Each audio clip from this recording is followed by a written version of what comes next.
Welcome to Jodi's Voice, a place where we challenge mindsets and encourage greatness.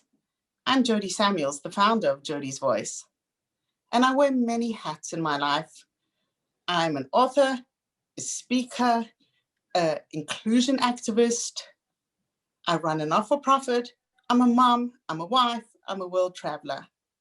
But the thing that's most important to me in my life is that I change the world every day in my own little way, in my own corner of the world.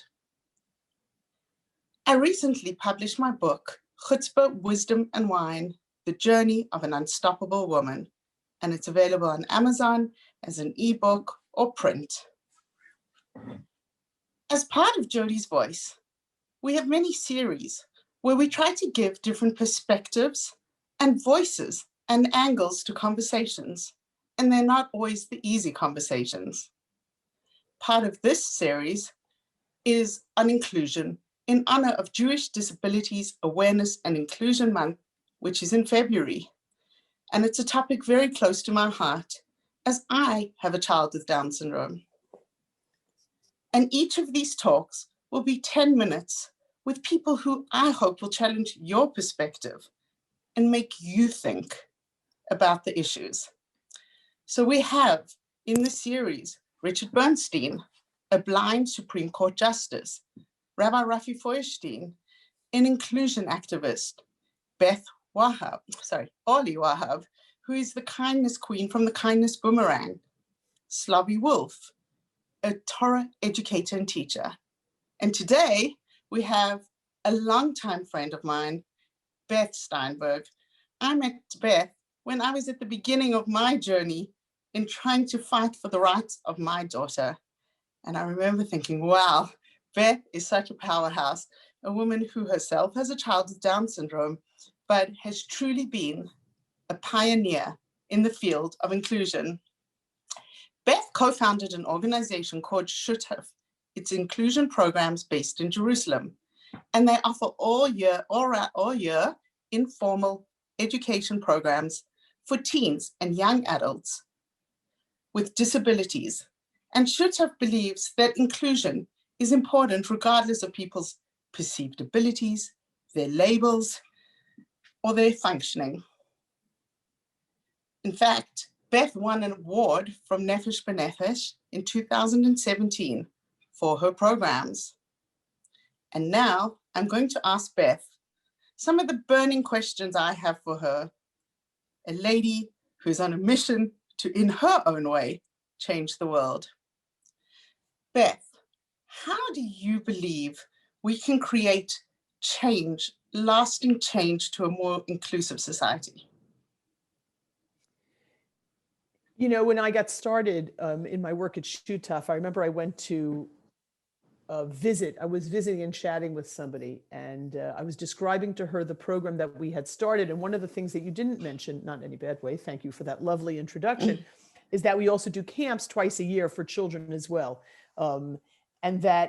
So we were still in our early period. We had just started the program. We were running our camps a couple of times a year during longer vacations from school. We were bringing together kids with a very large range of issues. And we were seeing how you could really bring kids together in a way that isn't always done. And I came to talk to her about it, and she said, well, it sounds to me like you're trying to start a revolution. I was like, no, a revolution? No, of course not.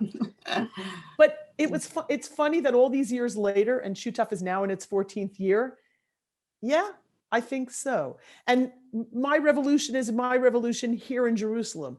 And my revolution has taken me to other places that I go and teach and talk about the issues. Or now, even more so, we're excited that we actually have put an entire grouping of inclusion teaching and talking materials on our website. And that's also exciting because that lets me spread the revolution.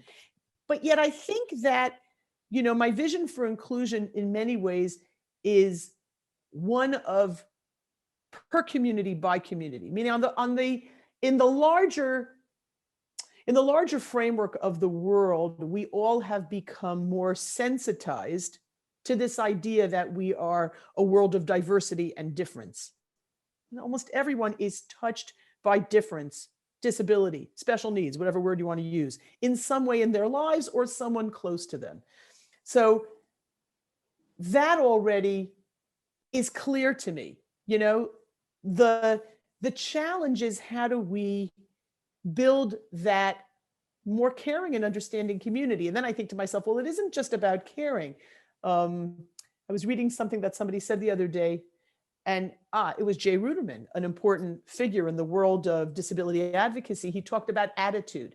I think attitude is really important. In order for us to make change in the community, we have to have a good attitude about it. We have to believe it's possible. We have to believe it's right. Not right because it's a chesed, a good Jewish thing to do. We have to just believe it's a right because it's a social justice right. Everyone has the right to live fully in the community and live a full and meaningful life, whatever that meaning is. So we have to have an attitude shift, and we have to continue to work on that as a goal. We have to have patience because we see that it takes more time than we would like to have it take. So that means that every time we feel impatient with the process, and I'm sure, Jodi, you have moments of impatience. I know I've had many moments of impatience. We have to say to ourselves, okay, well, what's next? If we're impatient, what hasn't been done? What hasn't been understood? What still needs to be nuanced? What still needs to be talked about? There are many in-depth conversations that people have to have about how they feel about difference and disability in their communities. I liken it to this. Think about it this way, right? Back in the day, whenever that day was, you pretty much were born, lived, and died in the same place that you started off life, right? If you were lucky, maybe you went to the next village once or twice in your life. People didn't really go too far. So if you were a person with disabilities who was born into that community, and hopefully your health was good, you were just part of the fabric of the community. I'm not saying that everyone always understood your needs or knew how to nuance them, but you were part of what that village, you lived in the village, you were part of the village. And then somebody said, hey, maybe those kids would do better if we could educate them somewhere else, or offer them more somewhere else, or have them just live somewhere else because it's too hard for us in the village. And they left the community. And then everyone said, well, that was a bad idea. Let's bring them back to the village. But now we're still adjusting to understanding what it means to really live in a village of diverse needs. And in the world of today, we must be savvy about this. Diverse needs is everyone. I just was writing about this, right? It's the kids or the people with acknowledged diagnoses and labels, whatever they are, right? It's the people who take meds because the meds help them live a healthier and better life. That's fantastic. It's people with mental health issues. It's people who identify differently and feel that that is something that they nuance every day in their life. So if we think about that really large world of difference, there's a lot of us out there. We need to reckon with that, be honest about it, and I guess feel right about it. I don't know, maybe feel right doesn't sound good enough, but I kind of think about it that way, that, and I guess I would say, in just finishing up this thought, like, we live in divisive times politically all over the world. So how does that impact this feeling of us versus them in so many different things we do in our lives? So maybe when we think about inclusion, we don't want to think about us versus them. We know that it makes sense to live a more united life together. And yet, just like in politics, we haven't quite figured out how to reach a hand across the aisle and make that a reality. I think that's exactly, you said something when you said someone thought you were going to start a revolution. And I think I always say, not a revolution, an evolutionary process, because it is very slow and the change is very slow to come. And, I had like this crazy scenario with Kayla, and it was a social situation. She's 12 years old, and it's not easy to be a girl who's 12 years old in any part of the world at any time. Now try and look a little different. And one of her counselors from her youth group said to me, Jodi, our real challenge is, and it was, she's 16, and she said, we failed to celebrate people with differences. Instead, we just politically correct. And I think to a certain degree, she was saying this very simplistic form of what you are saying. But that brings me to the next question. And that is, If I asked you, Beth, you've been a visionary, you thought of an inclusion program in Jerusalem when no one was thinking of it. You've really been writing about these topics, thinking about them for a long time. You're a thought leader on this issue. What to you does a visionary society, what is your vision of an inclusive society look like? So part of me wonders, can any of us really see that? Meaning, is this idea, this ideal, maybe even this evolution, the way you said it, which I really liked that, is that even possible in a world where we so like to divide ourselves up by our differences? Is maybe the vision a society that accepts? No, maybe I don't want to use the word accept. I'm thinking about it. Is maybe our vision this society that says, yes, we are different.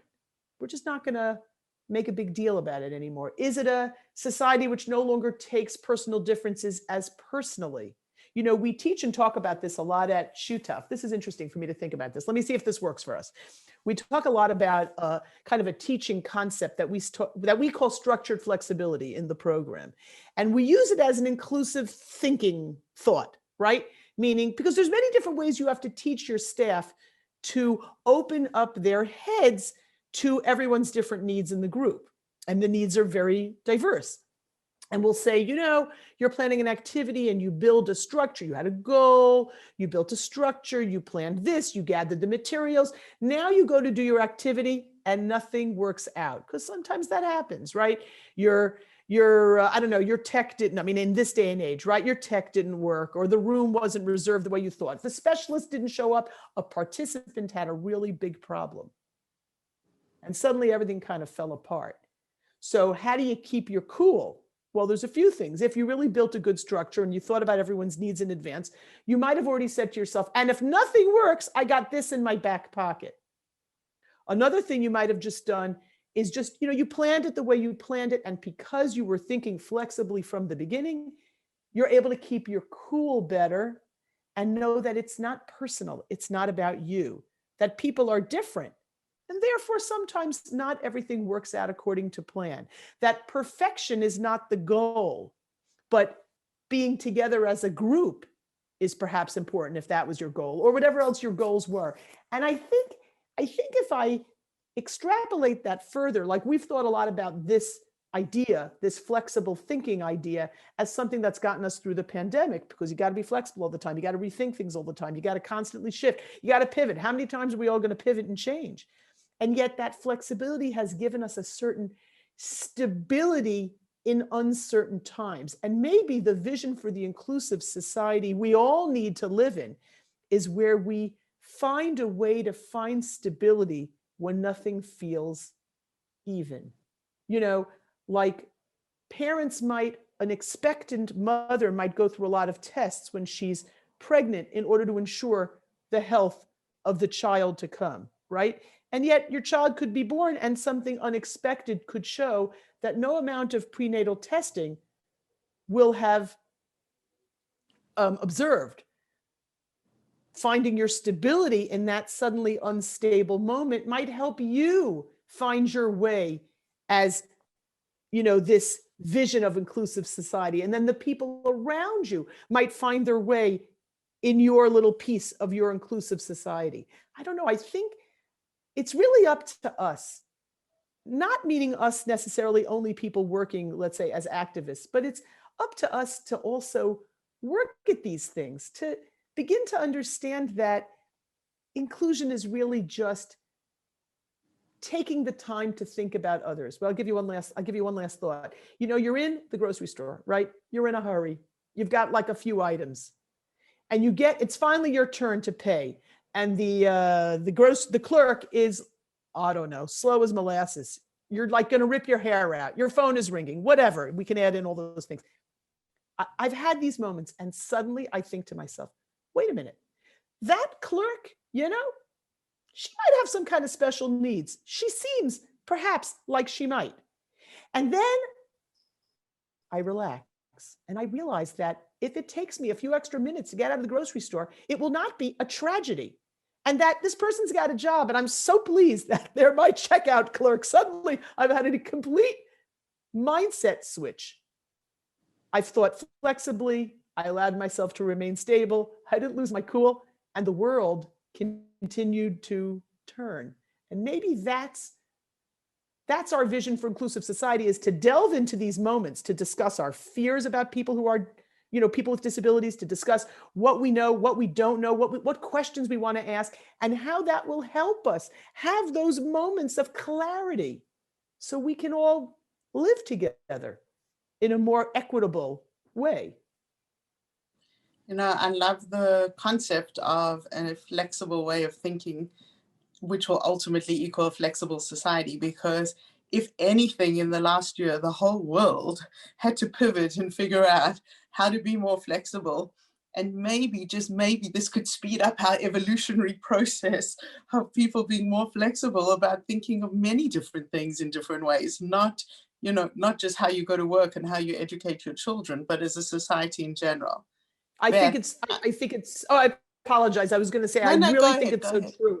I've chatted with a whole bunch of people about this, and I've done a few presentations recently, and I realize how much we need to acknowledge how flexible thinking has helped us cope.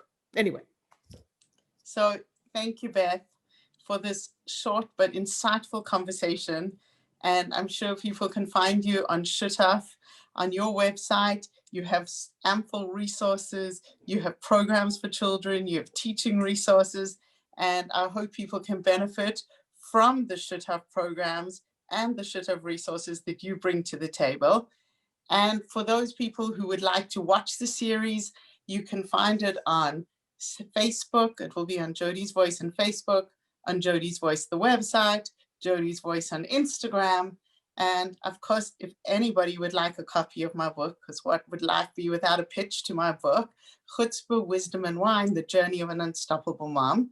And something I talk a lot about is being able to pivot in the face of change. And I think it's a message relevant. My book is not just about people with disabilities or being a mom of a child with disability, but it really is about being able to be flexible, pivot, and that's exactly the message that Beth has a vision for in inclusion. Thank you, Beth. Thank you, everyone. Thank you.